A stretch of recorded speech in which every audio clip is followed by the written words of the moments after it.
Hello, students. We are starting to talk about right triangles. There's a whole chapter in your textbook on right triangles. We're also starting a branch of mathematics called trigonometry, which is the measurement of triangles. So there's a whole branch of mathematics about studying triangles. So let's zoom in on a right triangle. What is a right triangle, and what makes it a right triangle, and what is special about it? Or what are some of its properties? So right triangles have to have a right angle. Can they have more than one right angle? No, they only have one right angle. We can name right triangles the way we name any triangle, which is ABC. Often we'll put the C where the right angle is, not always. Sometimes we'll use other letters, but that's pretty common that you'll see the C right there. In right triangles, the sides have special names. So instead of calling it side, side, and side, we would call this side, anyone remember the long Greek word starts with an H? Hypotenuse. And then these other two sides we call legs. So the ones next to the right angle, those are legs.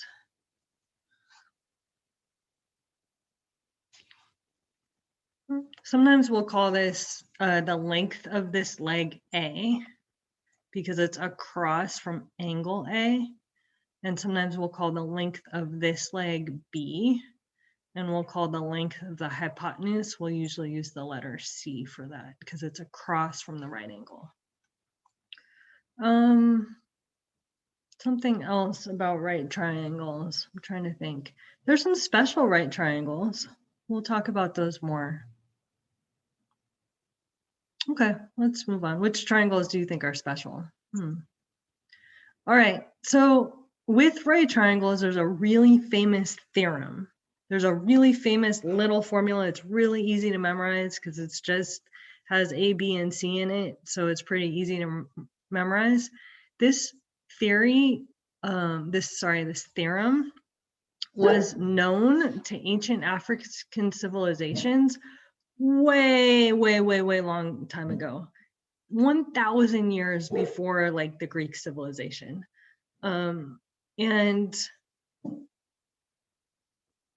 it's right here. Here's the ancient Babylonian and Egyptian African proof that they understood this relationship in a right triangle way before any of the sort of Western white civilization.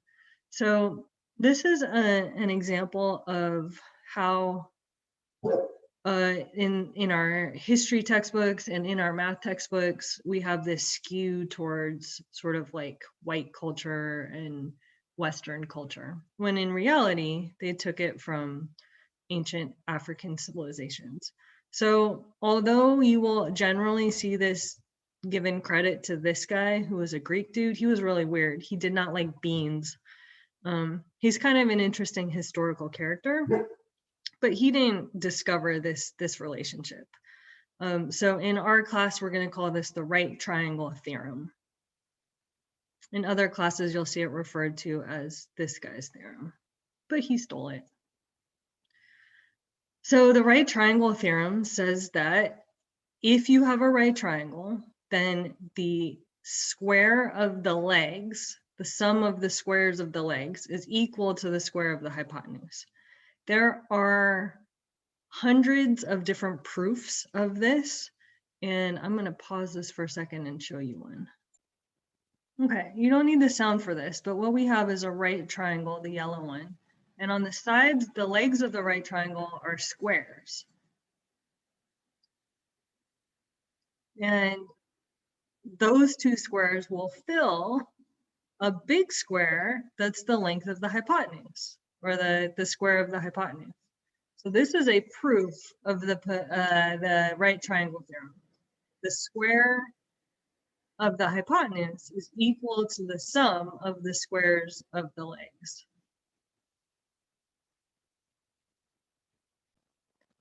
So there's a lot of other proofs too. A former US president came up with a proof when back in the day when they did math for fun because they didn't have TV or video games or anything. So here's the Pythagorean theorem, right triangle theorem. It's a hard habit to break. All right, so when I ask you to solve a triangle, I want to know all three sides. And on this example, I have two sides, and I want to find this missing side. So because it's a right triangle, if I have two sides, I can always find that third side using the right triangle theorem. So before you do anything else, if you see a right triangle, I want you to label the sides. So here's the right angle, and this side is the hypotenuse. When you look at a right triangle, you want to right away label the sides. This is a leg, and this is a leg. Because it's a right triangle, I can use this right triangle theorem that says there's this cool relationship. If you square the legs, you will get the sum and add them together. You'll get the square of the hypotenuse. I'm going to put, I'll put x for the hypotenuse. That's our missing value here. And then I'm going to substitute in. The A and the B, they don't matter where you put them, but the C definitely matters. You need to get the right number where the C is. These are commutative. If you mess up the order, it's addition, so you can switch it around, no problem. A lot of teachers will say, make the smallest leg. If it's scaling, put the smallest leg for A. If that helps you, go for it, but you don't have to. And this is a 9 and a 36, and this is x squared. And 9 and 36, 36, 37, 38, 39, 44 is 45. And that's x squared. How do we get how do we undo a squaring a number? Like if I have 3 and I square it, I get to 9. How do I take 9 and get back to 3? That's called square root. So the inverse operation of squaring a number is square rooting it. So what we do is we square root both sides. I like to say that. I like to do this with my hands, square root both sides. And in algebra 2, we'll have to consider that sometimes there's a negative square root and sometimes there's the positive root. But in geometry class, we don't need to worry about that because we're dealing with distances, and distances are always positive. So one answer to this problem is that this missing side is the square root of 45. How much is that? Okay, there's two ways to proceed from here. You can simplify the radical, which is a really fun and interesting sort of skill, which you will need to get better at some point. And to simplify this radical, I would try to look for perfect squares under the radical. So I'm going to take 45, and 45 is actually 9 times 5. And then I know the square root of 9. I don't know the square root of 5. It's irrational. But the square root of 9 is 3. So this is 3 times the square root of 5. This is just a way to rewrite it, rearrange it. But we like this way better because it doesn't have any perfect squares under the radical. There's no factors that are perfect squares hiding. So this is a better answer for math people. Now, if it's a real life situation, you're building something, you might want to know what that number is close to, maybe as a decimal or as a fraction. And to do that, we would approximate. We have 3 options now. We can type 45 and hit the square root button. We can put it into, we can type square root of 5 and then times 3, or we can estimate it. Square root of 45 is close to the square root of 49. So this is going to be, but it's less than, so it's going to be 6 point something. For me, I'm going to do 45 and then hit the square root button. And my calculator is locked, so I have to turn it to get the scientific calculator, and it's 6.7-ish. Notice I changed it from an equal sign to an approximate sign. All right, let's do another one. So label the sides and apply the right triangle theorem neatly. This one has units, so I should probably do units. This one is the hypotenuse. It's across from the right angle. This is the right triangle theorem.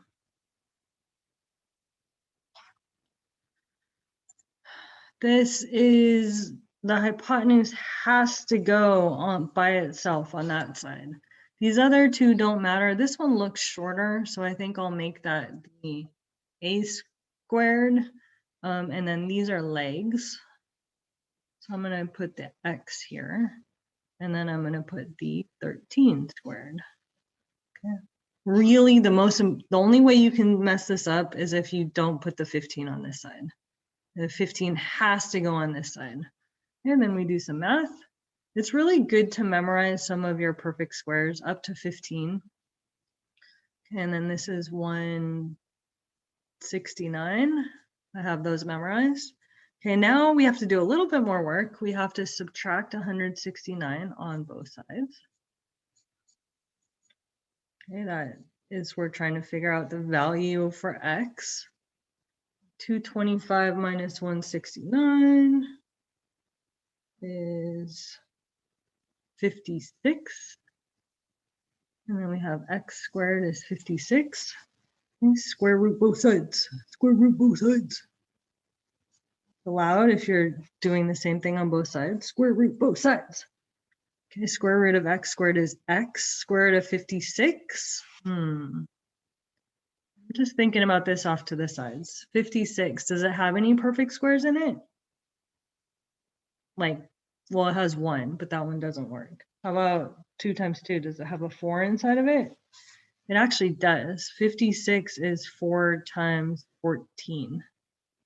14 is 2 times 7. No perfect squares in there. So another way to rewrite this is we have the square root of 4 times the square root of 14. And that is square root of 4 is 2. And then 2 square roots of 14. So the best math answer is 2 times the square root of 14. The best, I'm building something and I need to know what this is 7.48. And if I'm building something, I might even round that up to 7.5.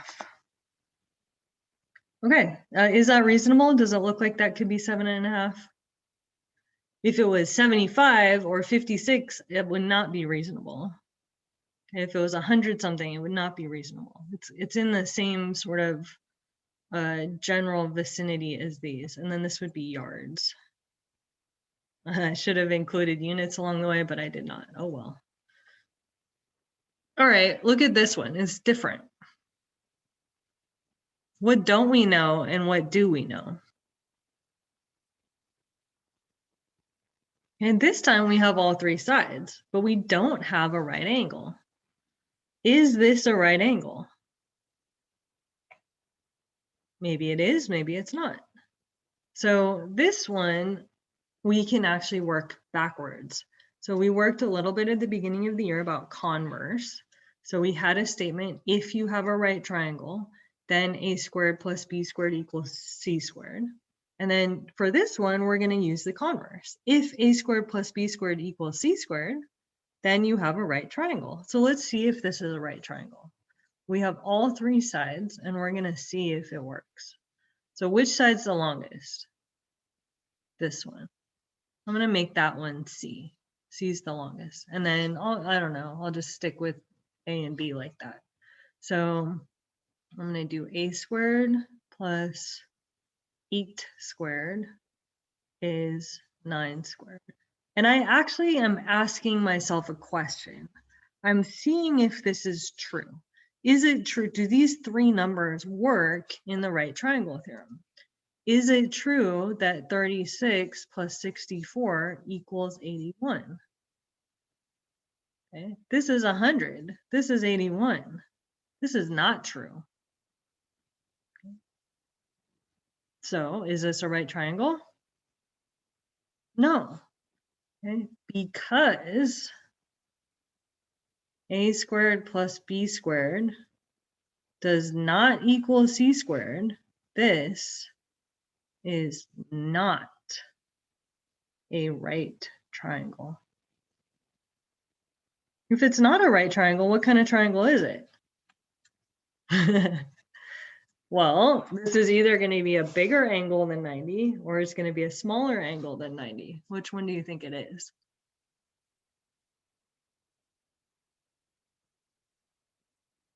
Is it a bigger angle than 90 or is it a smaller angle than 90? Well, the 81 is, if I compare 181, the comparison would be like this. 100 is bigger than 81, which means that the 81 is the smaller part. So what that means is this is an acute triangle. This triangle is acute.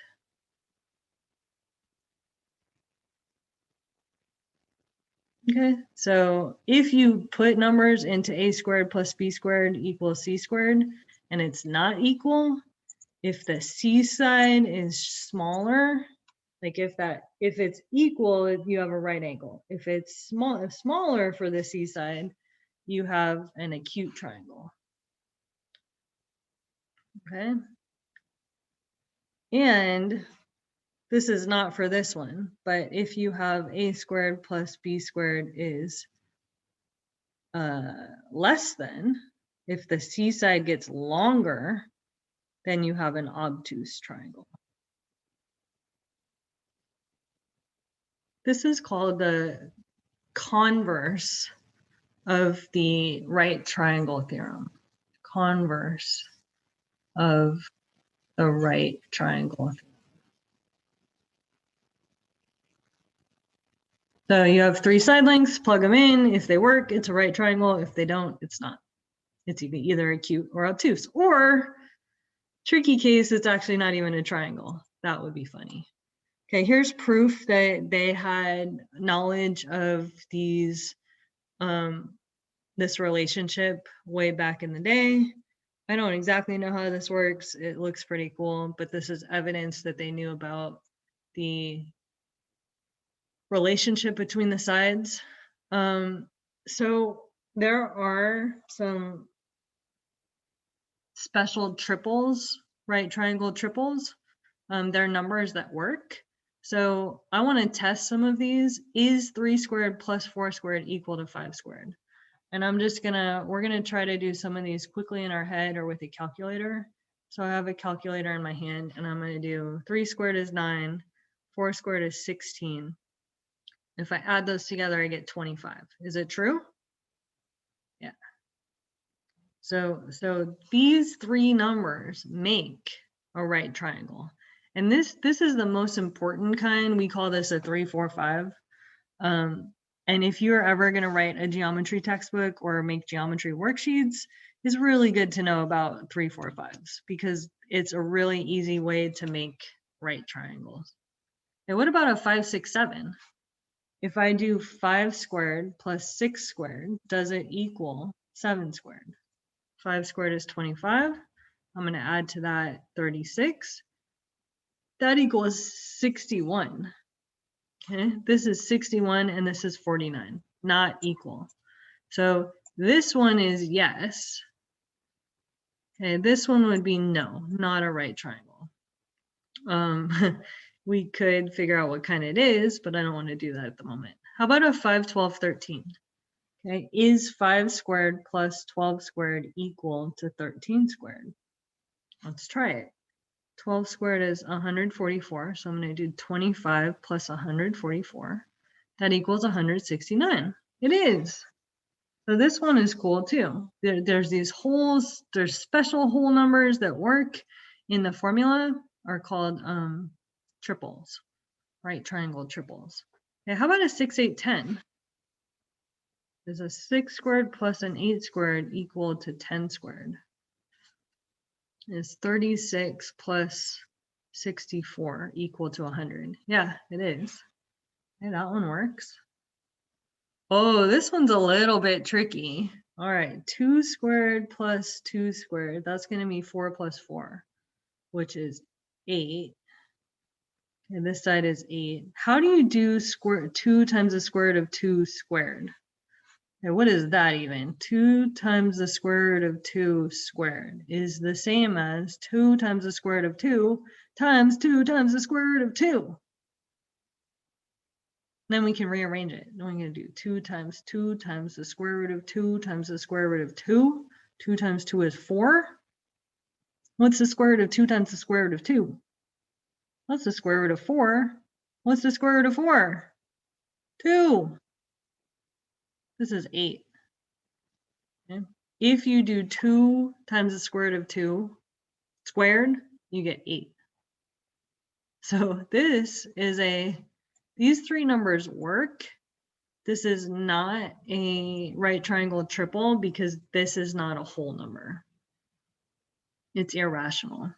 So this one doesn't work. These three work. Sorry, this one works, but it's not extra special. These are extra special because they're all whole numbers. Okay, we can continue this. This last one is a trick question. So we have 1 squared plus 2 squared. Does it equal 5 squared? That's 1 plus 4 is 5. Does 5 equal 25? No. Are they even close? No. If I actually try to draw a triangle with a side of 1 and a side of 2 and a side of 5, it's not even going to make a triangle. There's no angle, no matter how big I make the angle between the sides 1 and 2, that's going to close this triangle up. So this last one is a trick question. It's not even a triangle. That's kind of an interesting thought. You could have 3 numbers that don't make a triangle. Okay, let's do another one just to practice dealing with these square roots. So is it a right triangle? We got 3 values. We're going to test it in the right triangle theorem. And which one is the longest? You kind of need to know what the square root of 115 is. So I can do that. Square root of 115 is 10.7-ish. Okay, which means that which one's the longest? The 11 is the longest. So I'm going to use that one for C. Okay. And the other 2 I'm going to put in here. I'll put the 9 squared here, and I'll put the square root of 15 squared here. Okay, 9 times 9, 81. It's really good to memorize the up to 15. Okay, 11 times 11 is 121. And what's the square root of 115 squared? That's the square root of 115 times the square root of 115. Okay. What you really need to know is that the square root and the squared are inverse operations, which means that this is just 115. If you square a square root, you get the radicand, maybe, is your answer. Okay, well, all of these are questions. I'm not sure if these things are equal. Let's test it. So let's add 115 with 81, and we get 196. Let me just try that again. 115 plus 81. Yep. 196, 121. So which one's bigger? 196 is greater than 121. So what kind of triangle is this? It's a cute again. Okay, the C squared side is less than the other ones. Okay. Whoa. All right, let's take a look at one more. So let's see what kind of triangle this is. Let's see if it's a right triangle or if it's some other kind. So the biggest of these 3 is 17. So that has to go on this side. And then we have a 9 squared and a 12 squared. And we're seeing if they're equal. So that's 81. That's 144. 17 squared, I actually don't know off the top of my head. I could figure it out, or I can use a calculator. It's 289. And I'm going to do 144 plus 81 is 225. And they're not equal. So this is not a right triangle. This angle is not 90 degrees. So what is it? Is it bigger than 90 degrees or smaller than 90 degrees? Well, we can look at the relationship. It's not equal. This side is bigger. The side with the c squared, if it was equal, it'd be this much. If it's the side with the c squared is bigger, then that angle is obtuse. Okay, this is an obtuse triangle. Okay, so practice these, line up equal signs, write the right triangle theorem at the top. Don't be lazy and start here. The right triangle theorem is a squared plus b squared equals c squared if you have a right triangle. And the converse is if it's true that the three numbers work in a squared plus b squared equals c squared, then you have a right triangle. So important theorem, historically, be good, work hard, keep learning.